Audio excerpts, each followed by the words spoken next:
Hey guys, my name is Quentin. This is Jason Marlowe. Howdy, Welcome to everybody. another video. Thank you for joining us on our YouTube page. Jason wrote a really amazing article called... What? Haven't helped me. Even I forget. You the don't title know the at name this of your point. article? I don't Bro, remember you're it at this slacking. point.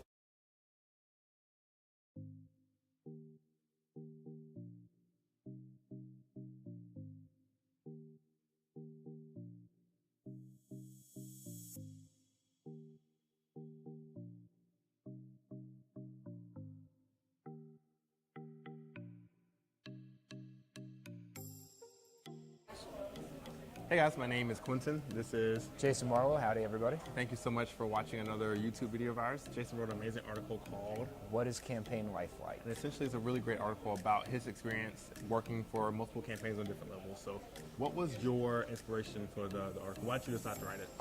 After a year and a half of suffering and slogging through campaign work, starting in December of 2017 and ending in March of 2019, I sort of wanted to reflect on where I had started, what I had done, and where I had gone over the course of it.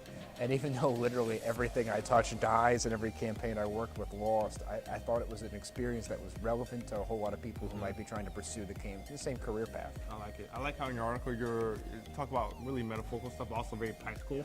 In the very first paragraph, one of the biggest things you say is get Shoes. a good Yeah. pair of shoes. Why, I mean, why is a good pair of shoes important?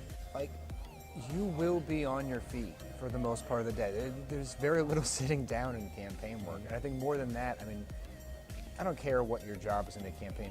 I feel like to some extent you should be knocking some doors. And to that effect, it's going to require some extremely comfortable shoes. You're going to have to get out there and put the work in yourself. And I think there's an attitude among some people that they're too good for that. But I think people have to be willing to get out there and, put in the work for your candidate. How many doors do you think you've knocked on? You have to give a guesstimate. All right, so I was guesstimating this literally a while back. I would say from December 17 to March of 2019, I knocked maybe about 4,000 doors. Wow, that's a lot of doors. Yeah. And Let me see your knuckles. Are your knuckles like bloody? no, not quite. But my knocking? feet are sore. Gotcha. As, I will say the first half, I did not have the shoes that Gotcha. were necessary. But You it learn was, better late than never, though. yeah, I mean, it took me a couple months, but after knocking about 2,500 doors, the last 1,500 were a lot easier with better shoes. And it's just, listen, I think the most important part of doing this job right is you have to dedicate yourself wholly, but you can't get blind to the stupidity that exists within this profession. Yeah. I kind of touched on that in your article where you said that candidates will let you down. Actually, Yeah. let me read the exact line. It was a pretty good line. Where it says that you will quickly learn that candidates will always let you down in some way since there are no perfect candidate.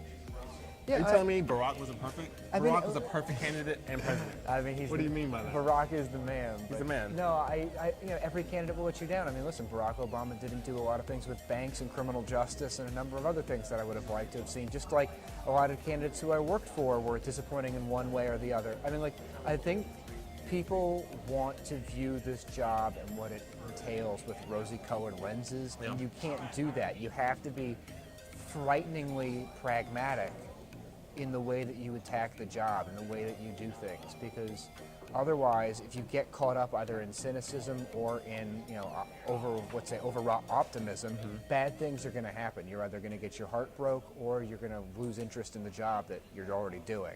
Gotcha. And I think that's something that people need to keep in mind if they choose to get involved in campaigns. You have to find a ways to navigate a really difficult emotional balance.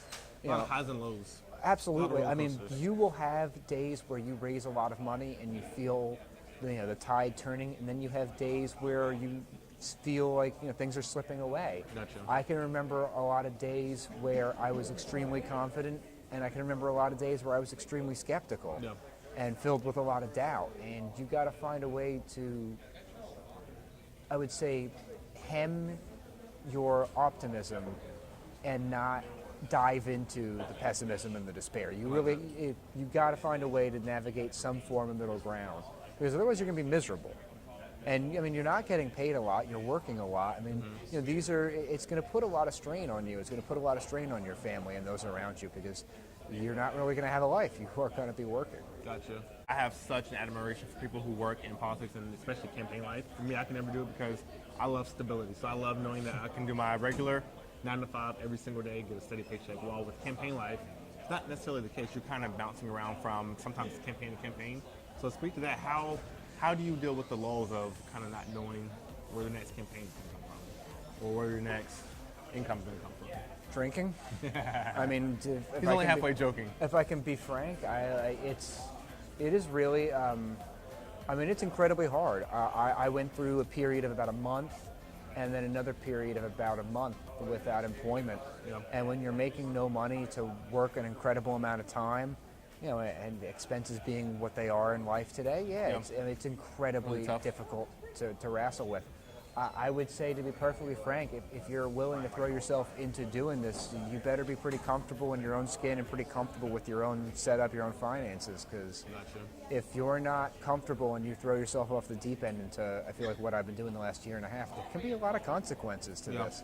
I mean, I know a very dear friend of mine, he had to literally force himself into sobriety because campaign work had really... It's really tough. It really... Just like the dark side. I think people talk about the No, they really don't. I mean, when life. you're working 80, 90-hour weeks for not a lot of money, putting a tremendous amount of pressure on yourself to do as best you can, I think we really underestimate the kind of effect that has on the human psyche. You're asking a lot of people who are often relatively young, taking big chances with their life and with their career, out of a sense of either idealism or whatnot. And I think we don't admire it enough, we don't respect it enough, and certainly not in how much we pay it.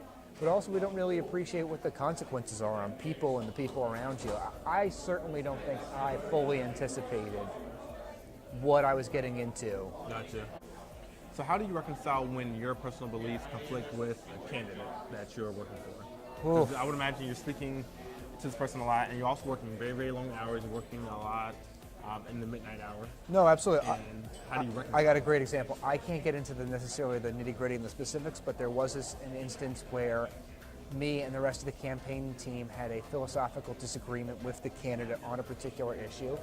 And frankly, we basically shouted him down until he acquiesced to the reality that his position was unpalatable politically. Gotcha.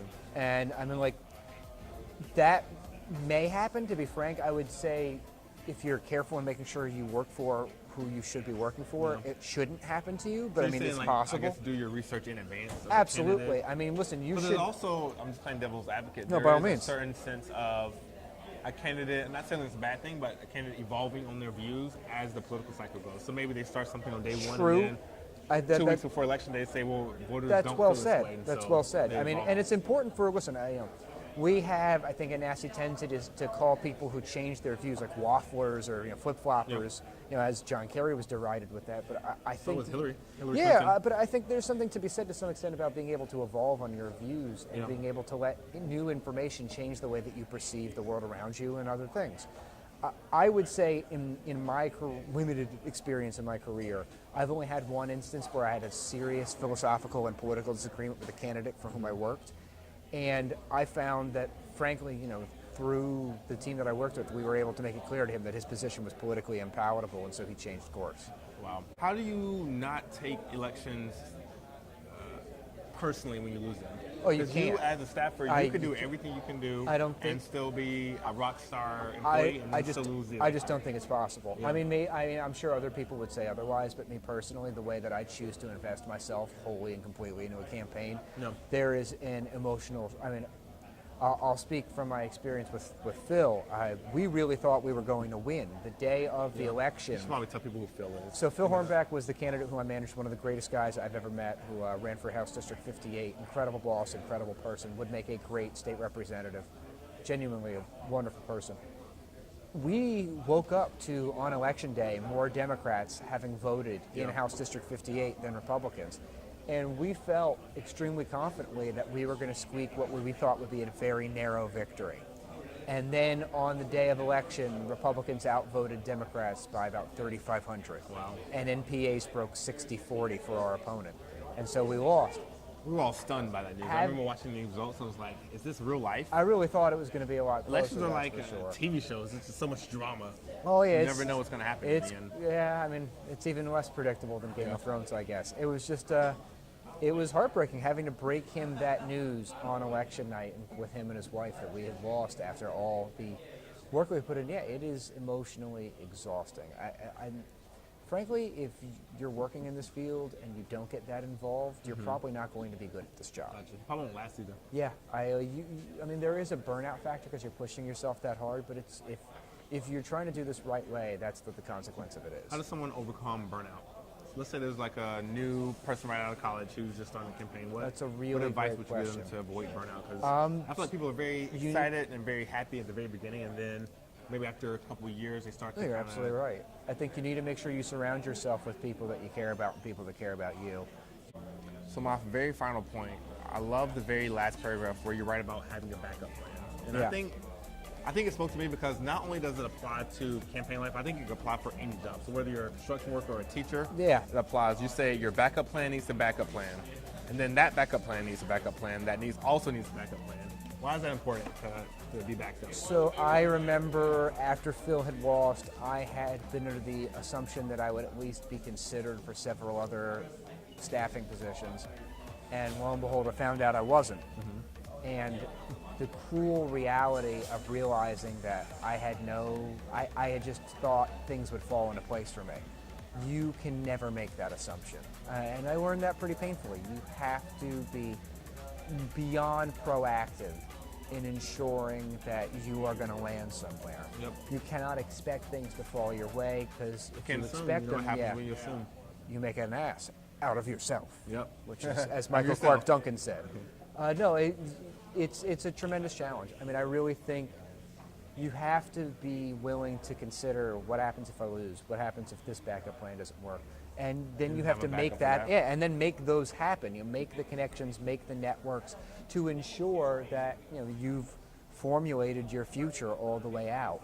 No, thank you so much for having me. I love working with you and with Young Dems, and This guy's the I hope man. this Do you have article. social media? I got a Facebook. Twitter? No Twitter. I don't tweet. Twitter? Yeah, let the president I know I stick follow to you on that. Facebook. Like, you're, I'm gonna I be. imagine on Twitter it would be like 10 times worse. I'm quiet now because Okay, I'm finally gotcha. working. But, That's good. But that's a credit, right, to all of this experience that I learned. The Exactly. fact that I have this job now has only come because of the work that I put in the last year and a half. Yep. And I hope that this experience goes out to young people like Alexis. And Maybe it gives them the knowledge He's the that they next need to phase. be successful. Yeah, for sure. Hey guys, thank you Thank you so so much much. for watching our video. Make sure you like, comment, and subscribe, and we will see you on the next time. Bye.